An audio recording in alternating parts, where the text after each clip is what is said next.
जय Hind. Welcome to our channel M G K education. आइए इस वीडियो में देखते हैं डाइजेस्टिव सिस्टम यानी कि पाचन तंत्र।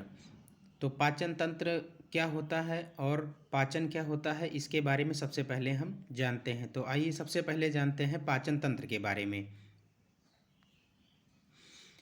पाचन तंत्र में पाचन के बारे में जानते हैं। जैसे जो जटिल भोज्य पदार्थ होते हैं उन उनको जो है एंजाइम की सहायता से छोटे छोटे टुकड़े में तोड़ना ही पाचन तंत्र कहलाता है। अब इन टुकड़ों से जो है हमको एनर्जी मिलती है। इस एनर्जी को ही हम अपचयन यानी कि कैटाबोलिक कहते हैं। तो ये प्रक्रिया जो है कैटाबोलिक प्रक्रिया होती है। पाचन की प्रक्रिया को कैटाबोलिक प्रक्रिया कहते हैं। अब देखते हैं पाचन तंत्र। पाचन तंत्र क्या होता है कि जितने भी पाचन तंत्र होता है अंगों का समूह। तो पाचन अंगों का समूह ही पाचन तंत्र कहलाता है। अर्थात जो है जितने भी अंग जो है पाचन की क्रिया में सहायता करते हैं उन्हीं सिस्टम को ही हम पाचन तंत्र कहते हैं यानी कि डाइजेस्टिव सिस्टम कहते हैं। जैसे हम मुख में भोजन को रखते हैं तो यहाँ मुख से ही जो है गुदा द्वार तक जितनी भी प्रोसेस होते हैं, जहाँ जहाँ भोजन जाता है डाइजेस्ट होता है, उसी को हम कहते हैं, उन अंगों को हम कहते हैं पाचन तंत्र।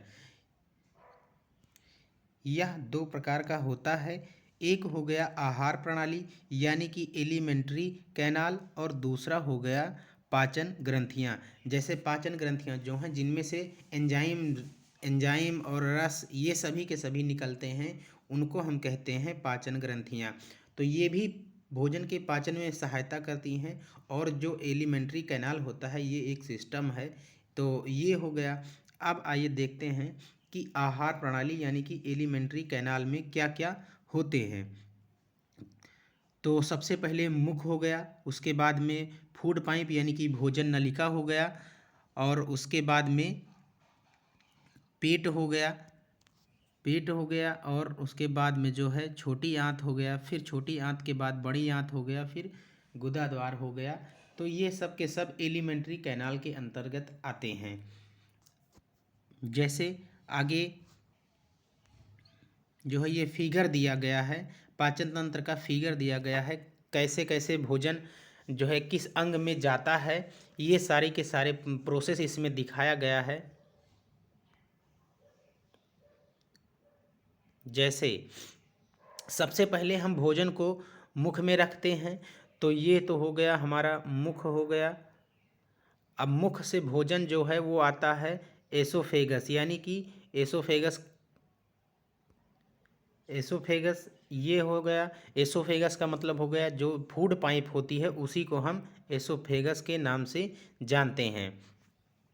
तो दूसरे नंबर पर आता है कि जो है माउथ में जब हम भोजन को मुख में रखते हैं उसके बाद में एसोफेगस यानी कि फूड पाइप में भोजन पहुंचता है। फूड पाइप से होते हुए भोजन जो है स्टमक यानी कि पेट में पहुंच जाता है। ये करके इधर आ गया, पेट में आ गया। अब जो है पेट के बाद में ये पेट का जो मतलब कि स्टमक यानी कि आमाशय है, उसका जो हिस्सा होता है वो जुड़ा होता है छोटी आंत से। छोटी आंत ये सारी ये जो हैं सभी के सभी छोटी आंत हैं। अब ये छोटी आंत जाकर के बड़ी आंत में जुड़ी होती है। छोटी आंत से भोजन जो है निकल कर के बड़ी आंत में जाता है। ये जो है सभी के सभी बड़ी आंत हैं। ये जो है बड़ी आंत है, जो ग्रीन कलर से दिखाया गया है ये है बड़ी आंत। तो भोजन छोटी आंत से होकर के बड़ी आंत में पहुंचता है, और फिर बड़ी आंत से जो है ये बड़ी आंत का एक सिरा जो है जुड़ा होता है रेक्टम से। रेक्टम किसको कहते हैं? जो मलाशय होता है उसको रेक्टम कहते हैं। और ये फिर जाके गुदा द्वार से भोजन जो है बाहर निकल जाता है। ये जो है गुदा द्वार है। तो ये तो सभी के सभी हो गए जो है कि भोजन जाता कैसे है और किस अंग में कैसे पहुंचता है। तो ये प्रोसेस हो गया। अब ये हो गया स्मॉल इंटेस्टाइन। जो ये है वो हो गया स्मॉल इंटेस्टाइन, और ये हो गया हमारा लार्ज इंटेस्टाइन, बड़ी आंत हो गया। ये हो गया आमाशय, और जो है ये हो गया एसोफेगस यानी कि फूड पाइप।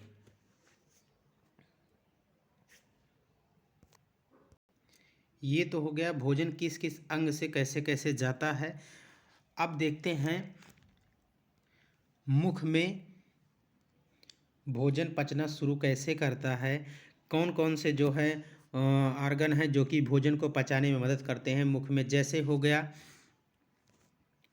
लार ग्रंथि, लार ग्रंथि हो गया। लार जो है भोजन को पचाने में मदद करती है। उसके बाद में जो है दांत के बारे में, दांत जो है भोजन को चबाता है, तो इन सभी के बारे में पढ़ना है। जीभ जो है, जीभ जो है पाचन क्रिया में कोई रोल नहीं प्ले करता है, इसलिए जीभ को बाद में देखेंगे। तो सबसे पहले हम देखते हैं लार, लार ग्रंथि। तो लार ग्रंथि जो होती है वो होती है 3 जोड़ी लार ग्रंथि पाई जाती है। लार जो है 3 जोड़ी लार ग्रंथि पाई जाती है। तो नंबर 1 पर है पायरोटिड सलाइवरी ग्लैंड। लार को इंग्लिश में कहते हैं सलाइवरी, ग्रंथि को हो गया ग्लैंड। तो पायरोटिड सलाइवरी ग्लैंड जो हो गया वो होता कहाँ पे है, तो इसके बारे में सबसे पहले देखते हैं। तो ये होता है कान के पास में, कान के पास में ये होता है।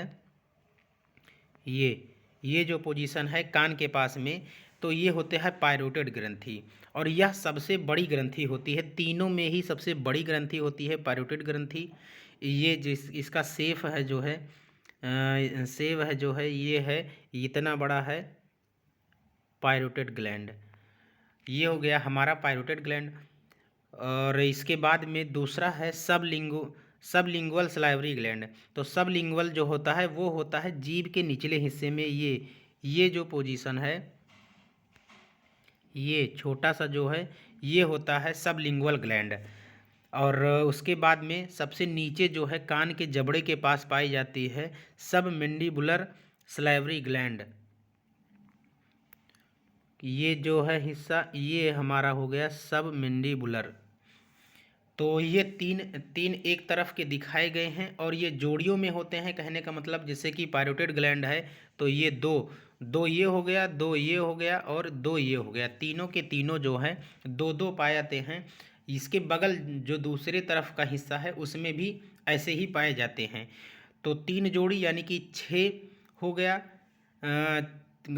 सलाइवरी ग्लैंड 6 हो गया, पायरोटिड सलाइवरी ग्लैंड, सबलिंगुअल, और जो है एक हो गया सबमैंडिबुलर।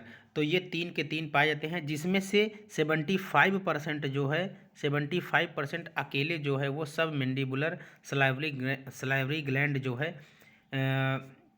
लार को निकालता है, निचले जबड़े के ये पाया जाता है। तो ये तो हो गया हमारा लार ग्रंथि। अब देखते हैं लार में एक्चुअल में होता क्या क्या है, तो उसके बारे में देखते हैं। तो लार में 4 प्रकार के, मुख्यतः 4 प्रकार के जो है एंजाइम निकलते हैं।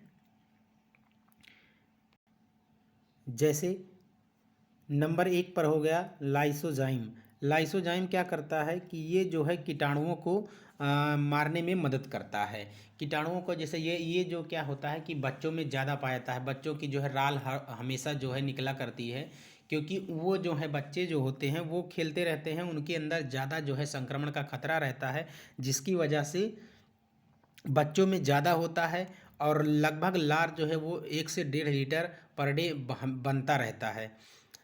तो ये तो हो गया लाइसोजाइम। लाइसोजाइम जो है वो कीटाणुओं को, भोजन में जो छोटे मोटे कीटाणु पहुंच जाते हैं उनको भी मारने का काम करती है लाइसोजाइम। कीटाणुओं को मारने का काम करती है लाइसोजाइम। तो ये हो गया। म्यूलिन का काम क्या है, तो म्यूलिन जो है वो भोजन को चिपचिपा बनाती है। जैसे हम लोग रोटियां खा जाते हैं, रोटी को खाते हैं तो रोटी बड़ा बड़ा टुकड़ा करके खाते हैं, तो वो जो है निगलने में मुश्किल हो जाता है। तो जिसकी वजह से जो हमारा म्यूलिन होता है वो क्या करता है कि उसको जो है चिपचिपा कर देता है। म्यूलिन जो है वो चिपचिपा कर देता है, जिसकी सहायता से आसानी से भोजन जो है निगला जा सकता है। उसके बाद में आता है डायस्टेज और टाइलिन। ये दोनों जो है मिल करके क्या करते हैं, भोजन में उपस्थित स्टार्च, स्टार्च यानी हिंदी में इसको मंड बोलते हैं, को पचाने में मदद करता है। जैसे जो रोटी हम खाते हैं, रोटी बनने से पहले जो उसका जो चोकर होता है, जो वेस्टेज होता है, वो उसमें ज़्यादा स्टार्च पाया जाता है, और उसी को पचाने के लिए जो है क्या करते हैं कि भोजन को पचाने में वो मदद बहुत करता है। तो जो है इन सभी को पचाने के लिए डायस्टेज और टाइलिन ये दोनों मिलकर के जो है उसको पचाते हैं।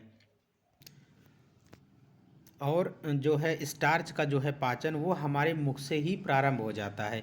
स्टार्च जो है मुख से ही स्टार्च का पाचन शुरू हो जाता है।